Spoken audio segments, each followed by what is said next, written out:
জিলহজ মাসের চাঁদ ওঠার আগেই যারা কুরবানি করতে সক্ষম, আমরা যারা কুরবানি করতে চাই, তাদেরকে নখ চুল এগুলো কাটতে নিষেধ করা হয়, তাই না? চাঁদ উঠে গেলে নখ চুল এগুলো কাটতে নিষেধ করা হয়, এটা হাদিসেই আছে। আর এর আগে কেটে ফেলতে বলা হয়, যে নখটা আগে কেটে ফেলেন, চুলটা আগে কেটে ফেলেন, দাড়ি আবার কাটতে যায় না, নখ আর চুল।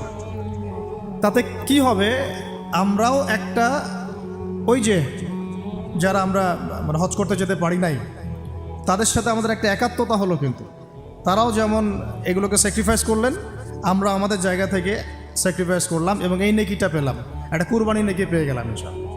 কিন্তু আমরা কিন্তু ওখানে গিয়ে কুরবানি করতে পারি নাই, তাহলে সারা মুসলিম বিশ্বের সাথে একটা একাত্মতা পোষণ করা হলো, ইউনিটি দেখা হচ্ছে এখানে। তো এই জিনিসটাই ওখানে তারা তওবা করেন, আমরা এই সারা এই 10টা দিন 10টা রাত তওবা ইস্তিগফার করতে থাকবো। আল্লাহ পাক তৌফিক দান করেন। কমপক্ষে দিনে 100 বার আস্তাগফিরুল্লাহ ওয়া আতুবু ইলাইহি এটা বলা উচিত।